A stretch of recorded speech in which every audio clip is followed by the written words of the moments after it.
ચાર તબક્કાનું મતદાન થઈ ગયા પછી જે ફીડબેક મળી રહ્યા છે અથવા તો જે એક્ઝિટ પોલ જેવા મતદાન કરનારા લોકોના અભિપ્રાયો જે મળી રહ્યા છે તે સ્પષ્ટ જરૂર કહે છે કે પણ જેટલા તબક્કાનું મતદાન થયું છે તેમાં બીજેપી માટે ફાયદા માટેની શક્યતા ઓછી છે અને નુકસાન માટેની શક્યતા વધારે છે.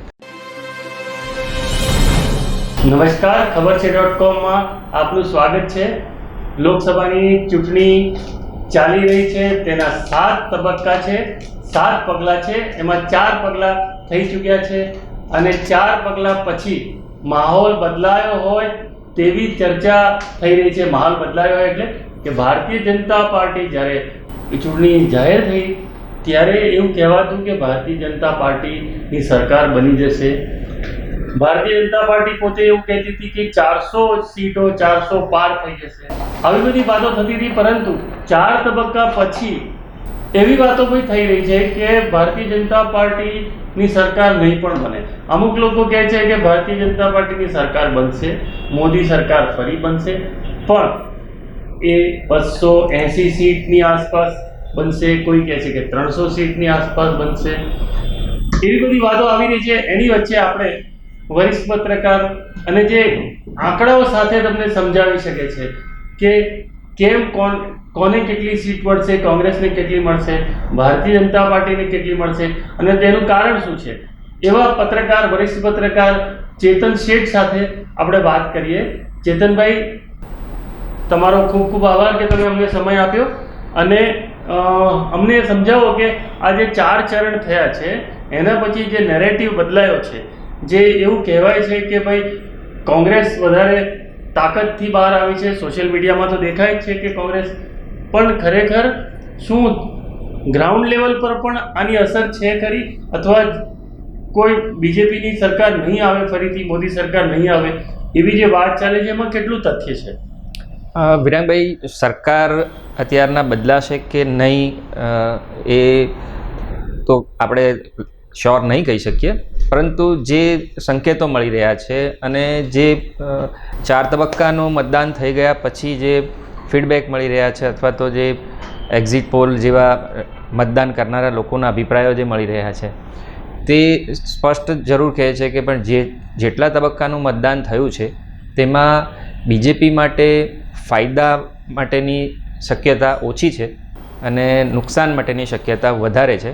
એટલે એટલું કહી શકાય કે બીજેપીની સીટો ઘટી રહી છે ચોક્કસ, કારણ કે બીજેપી જે અત્યાર સુધી જે 4 તબક્કાના મતદાન થયા તેનામાં ટોટલ 381 જેટલી સીટો પર મતદાન થઈ ચૂક્યું છે. ટોટલ 543માંથી 381 સીટો ઉપર મતદાન થઈ ચૂક્યું છે, એટલે 50% ઉપર બેઠકો પર મતદાન થઈ ચૂક્યું છે. બરાબર છે. હવે આ 50% ઉપર ની બેઠકોમાં જે મતદાન થઈ ચૂક્યું છે તેમાંથી બીજેપીને અને એનડીએને લગભગ 61 સીટ જેટલું નુકસાન થઈ રહ્યું હોય.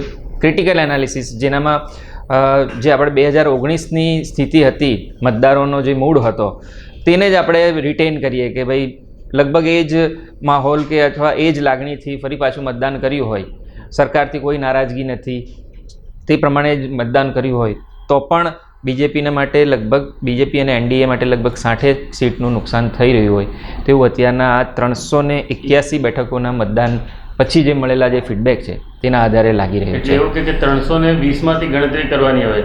હા, યસ, બિલકુલ એટલું કહી શકાય.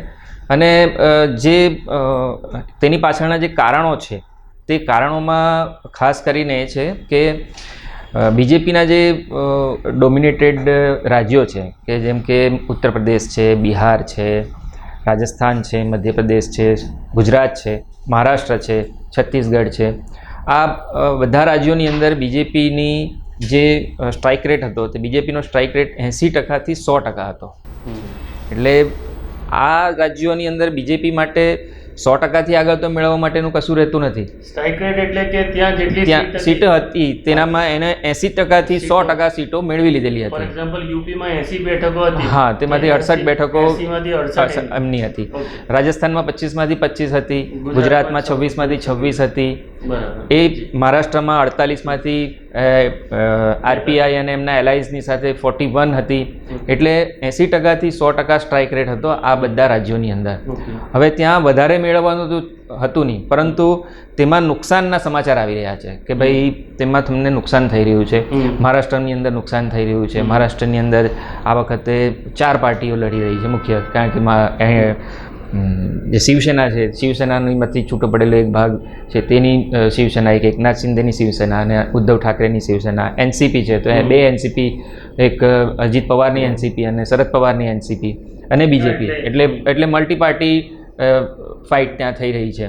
અને જે સેન્ટિમેન્ટ્સ છે તે ઉદ્ધવ ઠાકરેની તરફેણમાં અને શરદ પવારની તરફેણમાં મળી રહ્યા છે. એનડીએ જે છે, જી, તો એનડીએ છે કોણ, એટલે હવે કોણ છે એનડીએમાં? એનડીએમાં નાની નાની પાર્ટીઓ છે અને છેલ્લે જે નીતિશ કુમાર જોડાયા તે નીતિશ કુમાર છે, અપના દલ છે, પછી રાષ્ટ્રીય લોકદળ છે, એ પ્રકારની જે નાની નાની પાર્ટીઓ છે તે એનડીએની સાથે છેલ્લે ટીડીપી ચંદ્રબાબુ નાયડુને જોડ્યા છે. એટલે બીજેડી પણ ઇન્ડિવિજ્યુઅલ લડે છે આ વખતે. એટલે એનડીએની અંદર કોઈ મોટા ઘટક પક્ષો એમની સાથે નથી. જેડીએસે નો ડાઉટ એનડીએની સાથે જોડાયું છે કર્ણાટકમાં, પરંતુ એ બીજેપી માટે નુકસાનકારક સાબિત થઈ રહ્યું છે એ ગઠબંધન.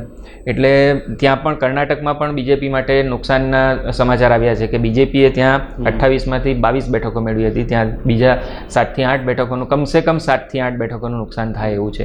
એટલે બીજેપીએ જ્યાં 2019ની અંદર જે હાઈએસ્ટ સ્કોર કર્યો હતો અને હાઈએસ્ટ સ્કોરથી આગળ નહીં જઈ શકાય તેવી સ્થિતિ હતી, ત્યાં પણ તેમને માટે નુકસાનની સ્થિતિ છે.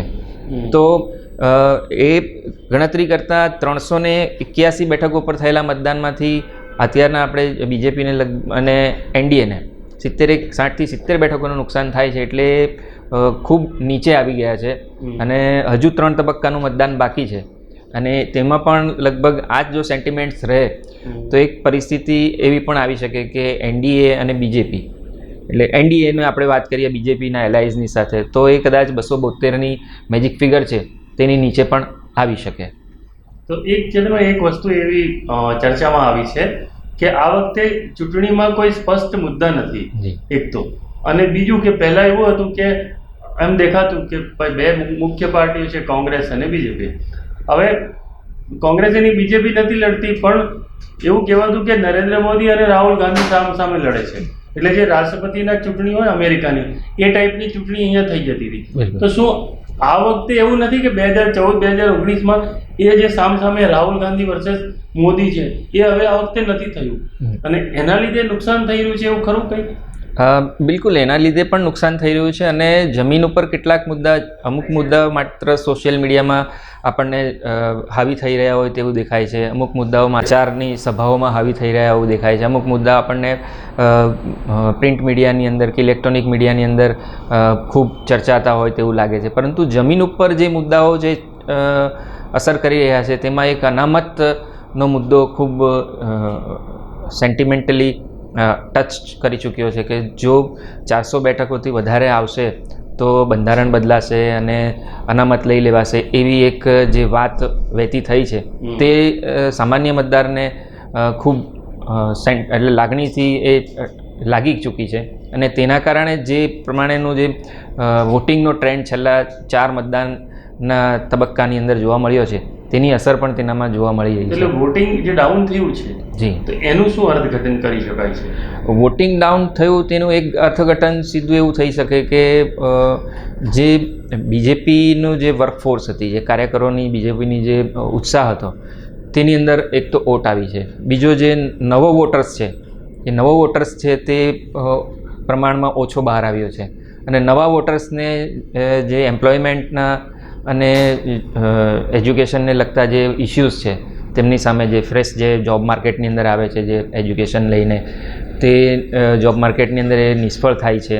કોમ્પિટિટિવ એક્ઝામ્સ કે અથવા તો ગવર્મેન્ટ ભરતીની અંદર જે સતત જે પ્રકારના ઇશ્યુઝ જે બહાર આવી રહ્યા છે તેનાથી તે એમની જે લાગણી છે તે ઘવાઈ છે અને તેના કારણે તે વોટ કરવા નથી આવ્યો, એની અસર પણ મતદાન ઉપર દેખાય છે.